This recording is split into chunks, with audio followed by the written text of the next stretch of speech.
replacing a piece of skull with like a smartwatch, for lack of a better analogy. So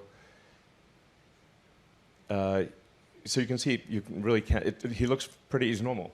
And I think that's pretty important. If you have a Neuralink device, like I could have a Neuralink device implanted right now, and you wouldn't, you wouldn't even know. I mean, hypothetically, maybe one of these demos, in fact, one of these demos I will. Yeah.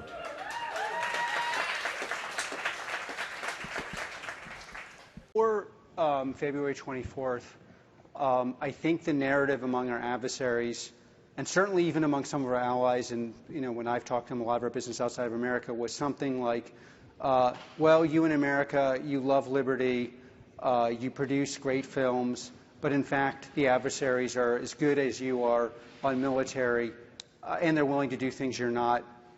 And I think the February 24th and what's happened in the Ukraine, involving technology in ways some can't really talk about always in public, has changed the narrative around war and America to it's the liberty-loving, tech-building people of the West, especially of America, who produce products that are so superior that the non-freedom-loving people need to shiver a little more than they have in the past.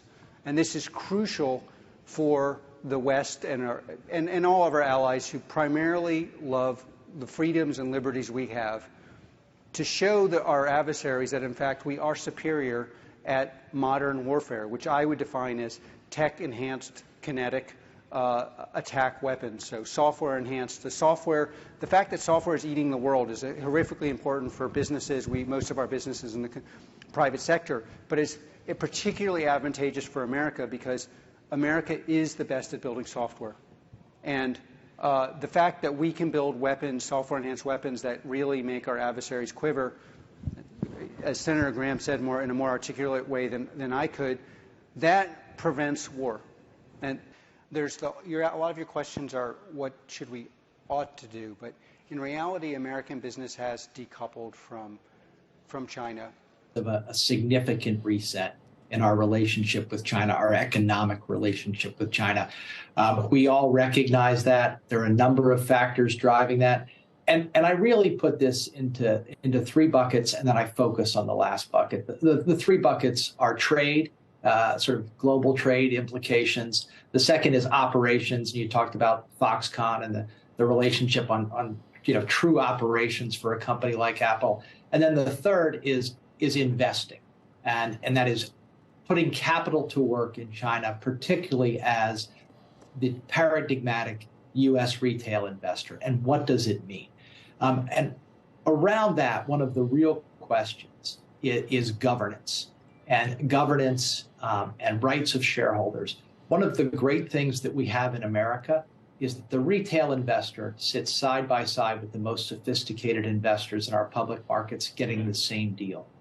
One of the things we're going to be looking at very closely, the Holding Foreign Companies Accountable Act and the like, is are investors, retail investors, getting that same type of deal as they invest in Chinese markets? Hey, Jay, are you of the view, and this may be a counterintuitive view, that China may actually be about to open up? And I don't mean open up in the context strictly of COVID, but I think there's always a view that, President Xi is going to run this country, in the most, tightly fisted way. Do you have any impression that actually he's looking around and going, oh, my goodness gracious, the people are speaking, this is a problem, I may actually have to shift strategy? And what that means, not just about the people being able to move around China, but maybe even what it means around business. Well, Andrew, I think we can all recognize just how deeply integrated the world economies are, and that economic welfare in the United States is affected by developments in China, as we've seen over the last few years. It has been a driver of inflation. And economic welfare in China is certainly going to be affected by what goes on in the United States and, an openness of economic trade and the like. So To the extent that that's recognized widely by the population and perhaps, as you say, embraced by Xi, you can be an optimist in that regard. There are other factors that have been driving what I would say is, a decoupling, particularly around national security. And, we're talking about oil and the like, and how we're dealing with Russia and sanctions, and China is taking a very different tact. So, there are reasons you can look forward and be optimistic. The real question is, will they trump those other reasons that we've seen recently? Welcome to the Crypto Teacher. And I come back with that video just to make you think. Don't forget to like and subscribe to the channel. And that's right, guys. We have Elon talking about putting a chip in the brain, the Neuralink. And when Elon talks about technology, he gets a pat on the back.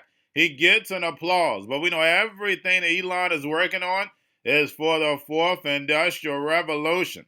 Now we have the CEO of Palantir, and I'm going to go over this more on my stock channel.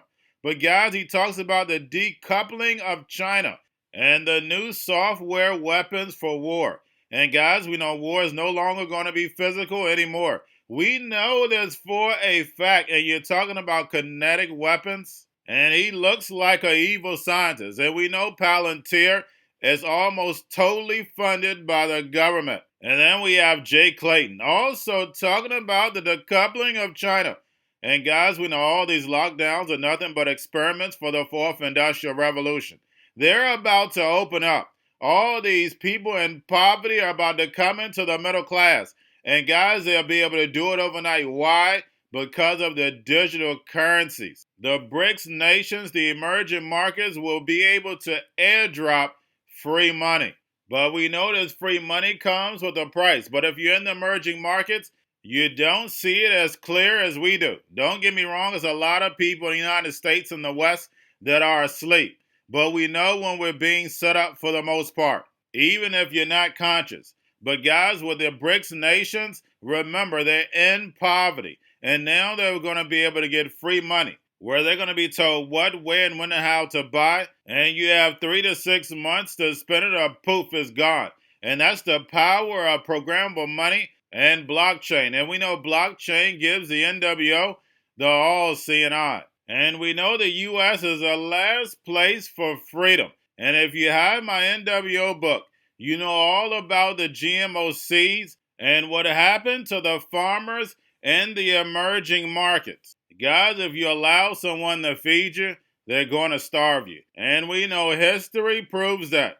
Also, we have Jay Clayton talking about crypto regulation. These crypto platforms and exchanges should basically regulate themselves. Guys, we know this is impossible. We know Jay Clayton could have set up the rules back when he was in office. But what did he do? Bring up this SEC case against Ripple, so therefore they can kick this regulation can down the road to buy them more time. Now that China's ready to crank up this fourth industrial revolution, let this economy boom, now United States is going to follow behind them. And of course, United States is going to be brought to its knees. And we know that's the only way the NWO is going to be able to bring in the fourth industrial revolution in the West, where the robots, algorithms, and drones take over the economy, pay each other with crypto, and the sheep go inside the metaverse. We also have Jeremy from Circle on CNBC pulling off a bank man, not giving us the whole truth. But guys, we know why they decided to pull back the SPAC, because we know the Fed is going to be shrinking that liquidity. And we have the first Africa crypto conference. And we know the emerging markets are being sold Bitcoin and crypto. And we know when it comes to Bitcoin, peer-to-peer transactions would have been wonderful. It would have been one of the greatest technologies given to man. But what happened? The banks took over Bitcoin and crypto.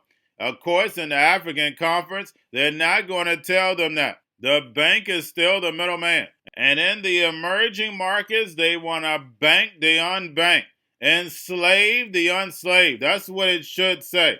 Because we know the banks are the biggest what? The biggest money laundering, gun running, drug dealing son of a guns. And remember, the crypto teacher told you, because he knows when it comes to the New World Order, It's all planned out. You have a wonderful day. In the wake of FTX, the question is where do we go from here, and what are the problems? And I want to thank Tim Assad, former CFTC chairman in the Obama administration, for co-authoring this with me. We came up with three, what I would say is bipartisan, market-oriented ways forward as we try to sort this out. The first is to look at the platforms. What we saw in FTX and what we're seeing in other places is many of these platforms lack the basic protections that we expect from our exchanges. Segregation of customer assets, prohibitions against wash trading, limits on leverage, governance, prohibition on engaging in competing businesses. Our suggestion is go to these platforms as the CFTC and SEC and say, put these in place now. There's lots of debate about whether you should register with the SEC, whether you should register with the CFTC. Put these in place now while we sort those out. That would give investors and others protections that they desperately need while these classification issues are sorted out and we see whether Congress acts or not. Circle's SEC registration didn't get over the finish line, essentially, in time. What was the hang-up on the regulatory side? Yeah, so as noted in the release, the S4 was not made effective by the outside date, which was approaching this week. What I can say is we made tremendous progress over the past year with the SEC. The SEC, I think, is doing a very good job understanding this market, understanding our unique business model and this company. And we're very confident that we will ultimately become a public company here. But just this particular transaction in this time frame was unfortunately, timing out. We obviously were also able to share our Q3 financial results alongside this with, close to $275 million in revenue, positive net income, free cash flow. So a really solid, high growth business on a year-over-year basis. And, we're just situating ourselves, to continue to build this and ultimately. You're attributing the termination of this back to timing out of the transaction. Can you speak to that SEC approval? What were the outstanding questions? What was the hang up here? Or is there a reason that you can't tell us? Yeah, no, I think one can, review the kind of filings that we've made and the, relatively minor updates to our filings over the past couple of months. I think we were making really good progress. Like I said, I think the SEC is doing a very good job. Their job is obviously to make sure that companies that are going to be listed in American capital markets have robust disclosures, robust risk disclosures, financial disclosures. Accounting rules around crypto evolved this past year as well. That's affected any publicly listed company with digital assets. I think from our perspective, very good engagement with the SEC, and hopefully in the future, at the appropriate time, we'll enter the public markets in some other way. So for the next 3 days, we're going to be hearing from some of the biggest names in Bitcoin who actually see the recent implosion of FTX as another example that sets Bitcoin apart from the thousands of other altcoin projects, and crucially from these centralized crypto platforms. Because remember, the Bitcoin network focuses on two big things: decentralization and security. And so sentiment is really positive here about the future of the industry, because they feel that people around the world are realizing that Bitcoin is more secure than other altcoins, it's more reliable, and it's decentralized, meaning that these centralized actors can't mess with your money. Now, Block CEO Jack Dorsey, Strike CEO Jack Mallers, and Ray Youssef, who runs Paxful, one of the most prominent decentralized crypto exchanges on the continent, will all be speaking this week, as will some of the biggest names in Lightning, which is that layer 2 technology built on top of Bitcoin that's trying to replace existing fiat payment rails by making cash transfers around the world instantaneous, instantly settled, and cheaper. And crucially, we're also hearing from entrepreneurs based in the region who have been leaning into crypto as a way to make life easier. What about the real-term applications of crypto, Mackenzie?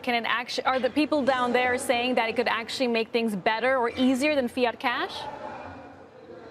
Yeah, so several countries in Africa, Ghana, Nigeria, and Kenya, to name a few, are these prime examples of places where grassroots, totally organic crypto adoption is happening because it's just better than the existing system. There's a thriving peer-to-peer crypto payment. We're going to a different economy, and we're going to be learning more about that as we go. But clearly we're learning that things can be done from remote locations. We're learning that technology can replace people even more than we thought. We're not going back to the same economy. We're recovering, but to a different economy, and it'll be one that is more leveraged to technology. And I worry that that is going to make it even more difficult than it was for many workers. In Silicon Valley, and my friends who work in technology know that what we did to the manufacturing workers, we are now going to do to the retail workers, the call center workers, the fast food workers, the truck drivers, and then even bookkeepers, accountants, insurance agents, lawyers, and on through the economy. So what happened to the manufacturing workers is a very clear sign. This effort.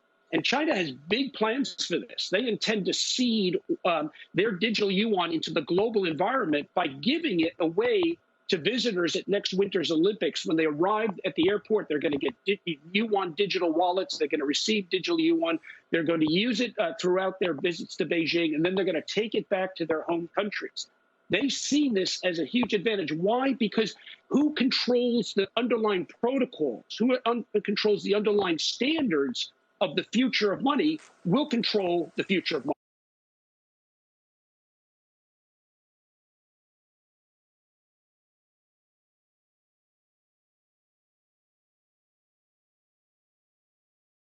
Most powerful person in the world is the storyteller. The storyteller sets the vision, values, and agenda of an entire generation to come. Steve Jobs. And guys, you know I truly believe in this. When you look at the New World Order, they're the storytellers. And that's the reason why I wrote my New World Order book. But guys, now it's time to change the current generation. And I wrote 3 kids' books. You know I love the Trinity because I understand the power that's in it. So I have 3 books. We have an opportunity to change the generation, to educate, not just me, but I want to show you that I take action on a daily basis. And I want you to take action on a daily basis. Whether it's your job, whether it's in your community, we have an opportunity right now to educate the masses. I posted this on my Twitter account. Please share, but this is a short clip of the 3 books. There's going to be a clothing line and action figures. Please get these books for your kids, nephews, cousins, friends, so therefore we can start the re-education now.